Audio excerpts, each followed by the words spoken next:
BJP ने बिहार चुनाव के लिए जारी की दूसरी लिस्ट, 46 उम्मीदवारों के नाम का ऐलान। बिहार चुनाव के लिए बीजेपी के स्टार प्रचारकों की मेगा लिस्ट जारी, लिस्ट में 30 बड़े नेताओं के नाम। बिहार चुनाव में प्रधानमंत्री मोदी भी करेंगे प्रचार, गृह मंत्री अमित शाह और रक्षा मंत्री राजनाथ सिंह स्टार प्रचारक होंगे।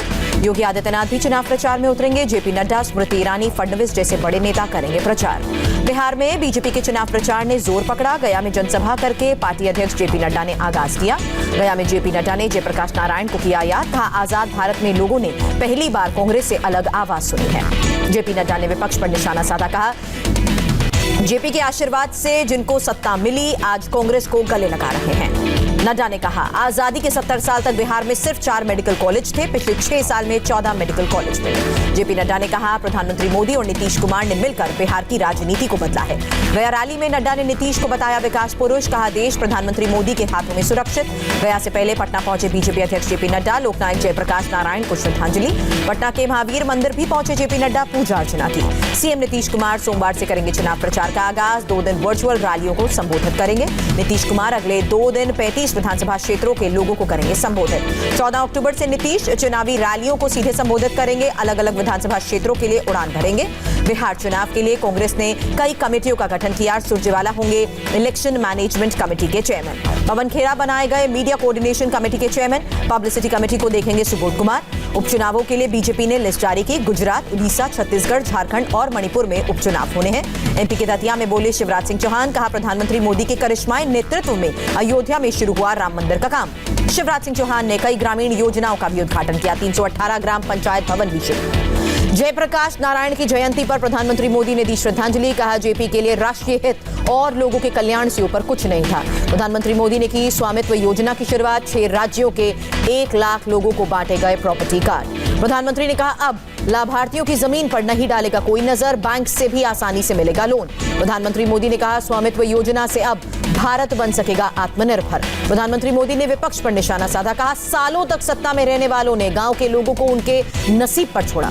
प्रधानमंत्री मोदी बोले देश में बिना भेदभाव के हो रहा है सबका विकास।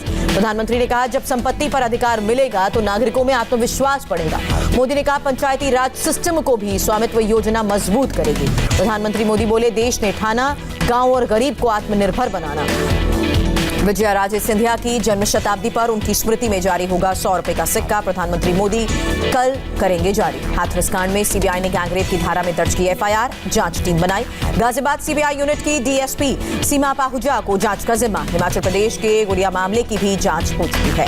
हाथरस को लेकर राहुल गांधी ने फिर जाहिर की नाराजगी, कहा कई भारतीय दलित, मुस्लिम और आदिवासियों को इंसान नहीं मानते।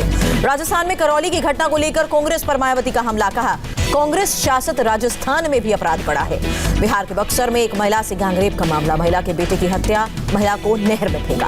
पीड़ित महिला बेटे के साथ बैंक जा रही थी, रास्ते में कुछ लोगों ने महिला को घेरा। हिमाचल प्रदेश के ऊना में महिला से गैंगरेप मामले में 3 आरोपी गिरफ्तार हुए, जांच में जुटी पुलिस। एमपी के रीवा में नाबालिग से रेप, पुलिस ने प्रेम प्रसंग का मामला बताया। राजस्थान के करौली में एक पुजारी को जिंदा जलाने के मामले में एक और आरोपी दिलखुश मीणा गिरफ्तार हुआ।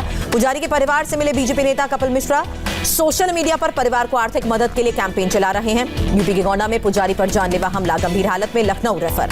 4 लोगों के खिलाफ एफआईआर दर्ज, 2 आरोपियों को हिरासत में लेकर पूछताछ। गोंडा के राम जानकी मंदिर कैंपस में पुलिस तैनात, मंदिर की जमीन पर पहले से ही भूमाफियाओं का नजर।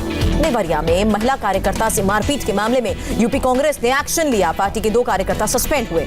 यूपी कांग्रेस ने मामले की जांच के लिए कमेटी बनाई, 3 दिनों में रिपोर्ट सौंपने को कहा। यूपी के देवरिया में कांग्रेस दफ्तर में हंगामा, महिला कार्यकर्ता ने कांग्रेस के सचिव को पर गुलदस्ता फेंका। महिला कार्यकर्ता ने उपचुनाव के रेप के आरोपी को टिकट देने का भी विरोध किया, कांग्रेस कार्यकर्ताओं ने पिटाई की। तारा यादव ने कहा अपनी बात कहने की कोशिश की लेकिन मुझसे मारपीट की गई। देवरिया मामले में राष्ट्रीय महिला आयोग ने डीजीपी को नोटिस जारी किया, दोषियों पर कड़ा एक्शन लेने को कहा।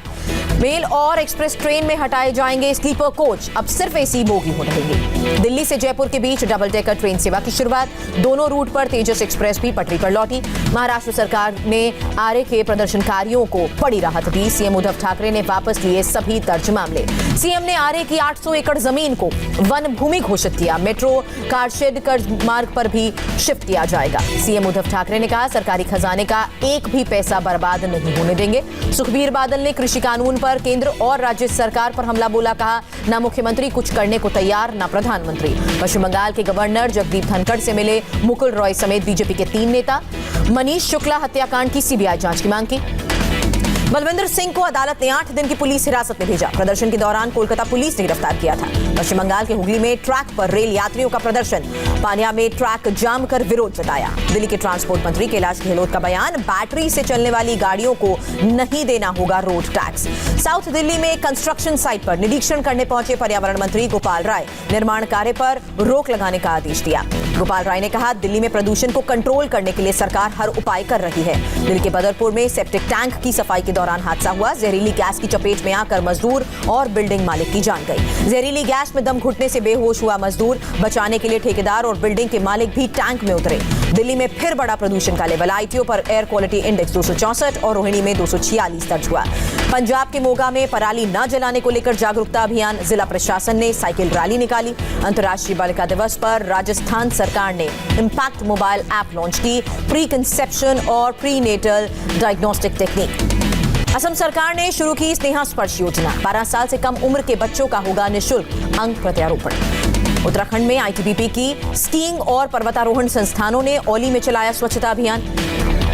जेएनके के पुंछ में पाकिस्तान ने सीज फायर का उल्लंघन किया, भारतीय सेना ने मुंह तोड़ जवाब दिया। ग्रेटर नोएडा में पुलिस और बदमाशों के बीच एनकाउंटर, गोली लगने से 2 बदमाश घायल। एमपी के सागर में पुलिस ने आईपीएल मैच के दौरान 4 सटोरियों को दबोचा, 63 लाख कैश और पिस्टल बरामद। यूपी में प्रशासनिक सेवा परीक्षा का आयोजन, लखनऊ सहित सभी शहरों में परीक्षा केंद्रों पर एसओपी का पालन। प्रयागराज में यूपी पीसीएस परीक्षा के दौरान थर्मल चेकिंग और सैनिटाइजेशन के बाद छात्रों को मिली एंट्री। देश का कोरोना ग्राफ 70 लाख के पार पहुंचा, एक दिन में करीब 74,383 नए केसेस। देश में कोरोना से मौत का आंकड़ा कम हुआ, एक दिन में 918 लोगों ने दम तोड़ा। देश में कोरोना को मात देने वालों की संख्या 60 लाख के पार हुई, एक्टिव केसेस 8,67,000 से ज्यादा। राष्ट्रीय स्तर पर कोरोना से रिकवरी रेट बढ़कर 86.17% हुआ, स्वास्थ्य मंत्रालय ने जानकारी दी। प्रधानमंत्री मोदी की देशवासियों से अपील, बोले जब तक दवाई नहीं तब तक ढिलाई नहीं। केंद्रीय स्वास्थ्य मंत्री डॉक्टर हर्षवर्धन की चेतावनी, पर्व और त्योहारों में बढ़ती लापरवाही तो कोरोना विकराल रूप ले सकता है। दिल्ली में एक दिन में कोरोना के 2780 नए केसेस, 29 लोगों ने जान गंवाई। महाराष्ट्र में बीते 24 घंटे में कोरोना से 10,792 लोग संक्रमित हुए, 309 संक्रमितों की जान गई। मुंबई में बीते 24 घंटे में कोरोना से 2170 लोग संक्रमित हुए, 42 ने जान गंवाई। बीते 24 घंटे में महाराष्ट्र पुलिस के 120 जवान कोरोना पॉजिटिव, 1 जवान की जान गई। यूपी में पिछले 24 घंटे में कोरोना के 3348 नए मामले, 3417 लोग रिकवर हुए। पश्चिम बंगाल में आज कोरोना के 3612 लोग संक्रमित, 59 की मौत। राजस्थान में बीते 24 घंटे में कोरोना वायरस से 2144 लोग संक्रमित, 14 ने जान गंवाई। गुजरात में आज कोरोना से 1181 लोग संक्रमित हुए, 9 कोरोना संक्रमितों की मौत हुई। उड़ीसा में बीते 24 घंटे में कोरोना से 2546 नए मामले आए, 16 लोगों ने जान गंवाई। आंध्र प्रदेश में आज कोरोना से 5210 लोग संक्रमित, राज्य में कोरोना के 46,295 एक्टिव मामले। कर्नाटक में फिर 10,517 पॉजिटिव मामले, एक दिन में 102 लोगों की मौत हुई।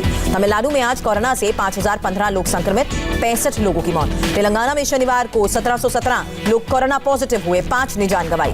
केरल में कोरोना के 9,347 नए केसेस, राज्य में कोरोना के 96,316 एक्टिव मामले। वडोदरा में सयाजीराव गायकवाड़ अस्पताल की पहल, कोरोना मरीजों का तनाव दूर करने के लिए म्यूजिक थेरेपी।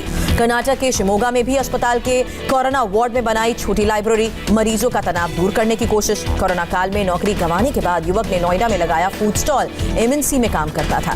पाकिस्तान के पूर्व पीएम नवाज शरीफ की बेटी मरियम नवाज कराची में 18 अक्टूबर की रैली को करेंगे संबोधित। पाकिस्तान में 11 विपक्षी दल एकजुट हुए, इमरान के इस्तीफे की कर रहे हैं मांग। पाकिस्तान के विपक्षी दलों का बयान, इमरान खान को हटाने के लिए राजनीतिक और लोकतांत्रिक तरीकों का होगा इस्तेमाल। महिला आईपीएल के लिए बीसीसीआई ने 3 टीमों का ऐलान किया, मिताली मंधाना और हरमनप्रीत को कमान मिली।